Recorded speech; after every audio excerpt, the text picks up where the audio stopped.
this channel.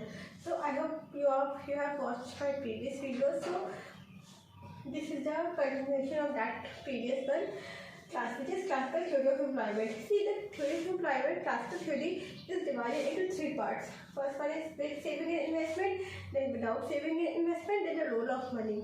Because the classical has given too much importance to the role of money and the prices. So let's discuss this one by one. So let's start this lecture.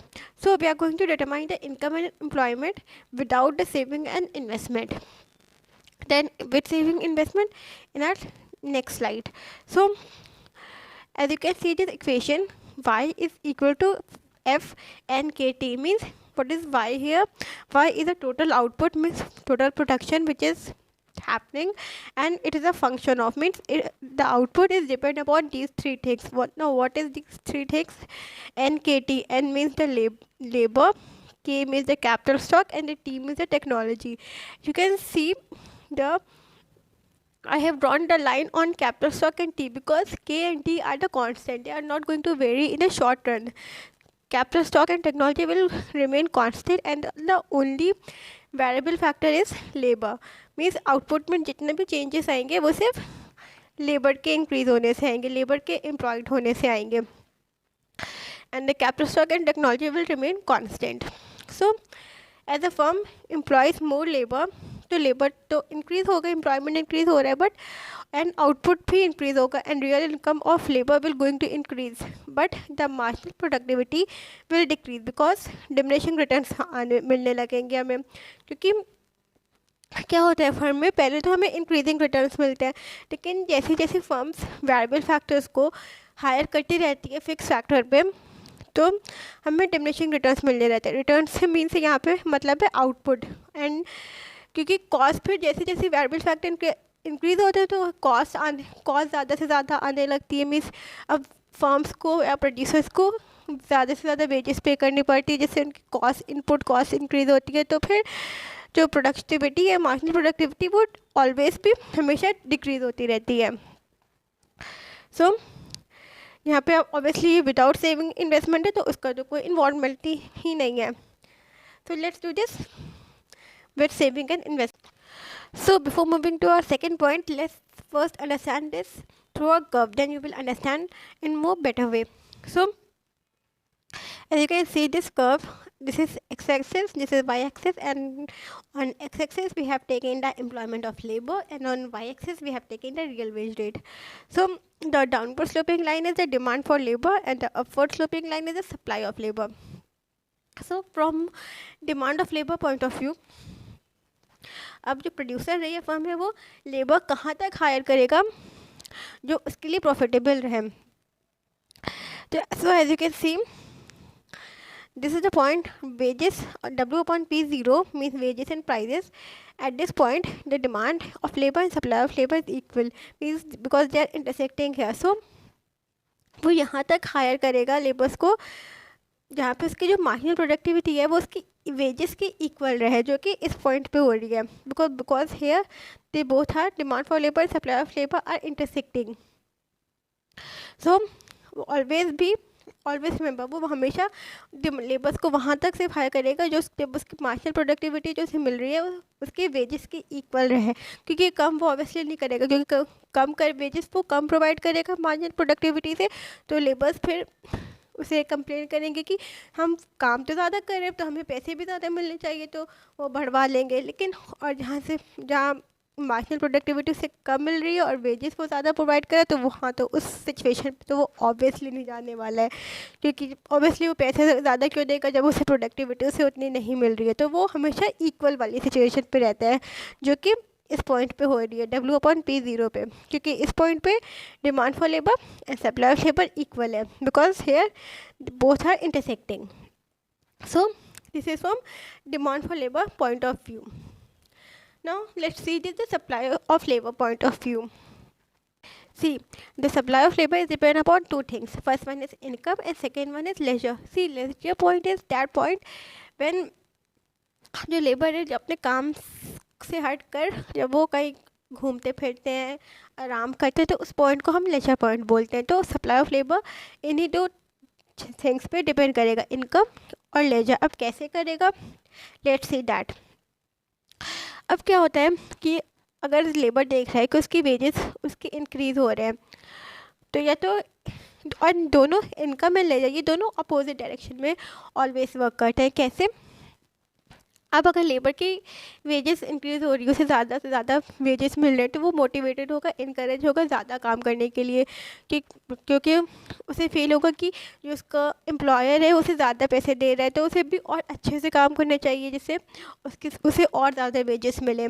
तो वो क्या यहाँ पे क्या कर रहा है, वो सब्स्टिट्यूट कर रहा है किसको, काम को अपने लेजर पॉइंट से, मतलब वो लेजर पॉइंट को वो छोड़ देगा और वो काम ज़्यादा से ज़्यादा करेगा।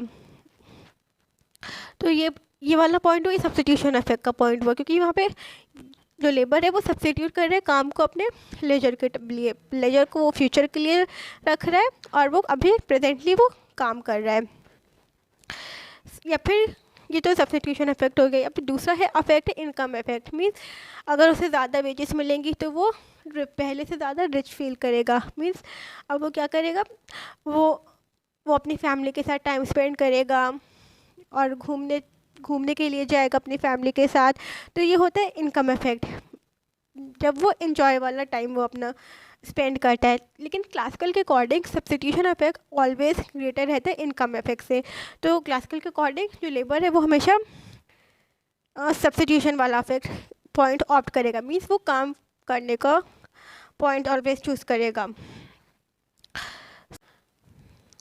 तो सप्लाई ऑफ लेबर कहाँ पे इक्वल हो रही है, एट दिस पॉइंट, यहाँ पे डिमांड ऑफ लेबर यहाँ पे इक्वल हो रही है, विच इज़ W/P0 के।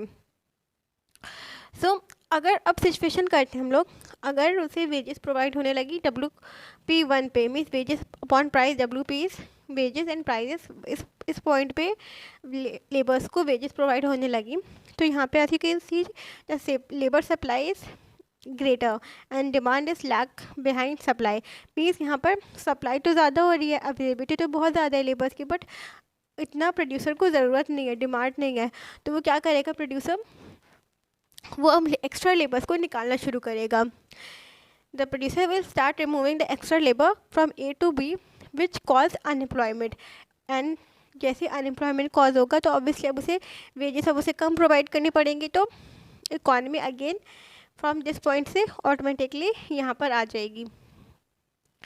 And on the other hand अगर वेजेस प्रोड्यूसर यहाँ पे फिक्स करता है WP2 पे, तो एज यू कैन सी यहाँ पे डिमांड ऑफ लेबर उसके आगे है, यहाँ पर डिमांड यहाँ पे ज़्यादा है, एक्सेस डिमांड हो रही है एंड सप्लाई ऑफ लेबर कम है, मीन्स अवेलेबिलिटी यहाँ पे कम है, लेकिन जो ज़रूरत है लेबर्स के प्रोड्यूसर को वो बहुत ज़्यादा।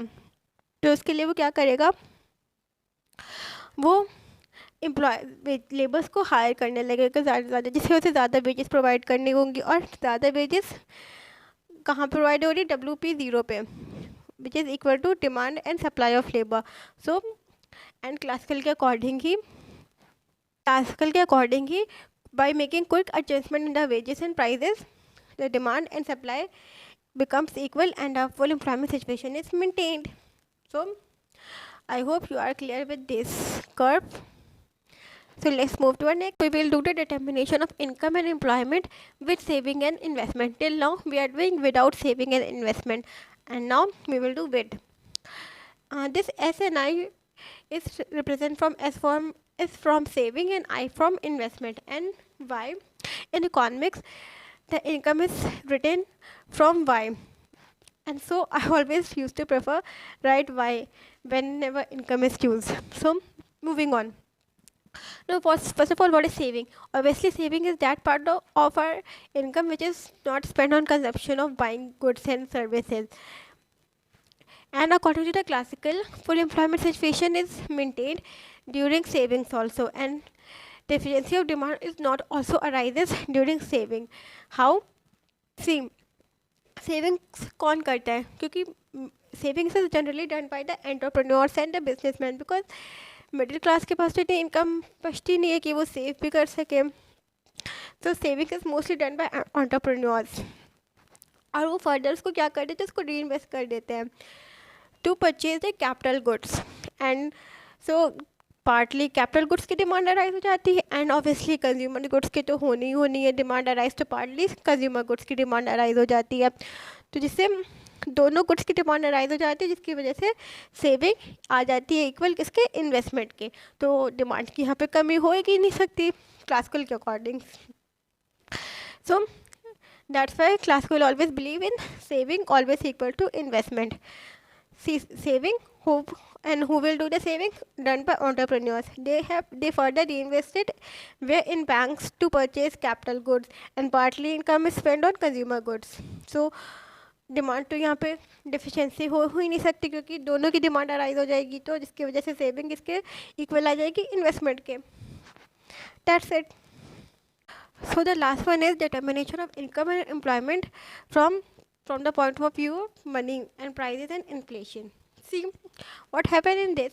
First of all, अगर मनी सप्लाई इंक्रीज होगी, ऑब्वियसली अगर मनी सप्लाई इंक्रीज हुई है तो क्लासिकल के अकॉर्डिंग इसका सीधा इफेक्ट पड़ता है प्राइजेस पे, which will going to increase.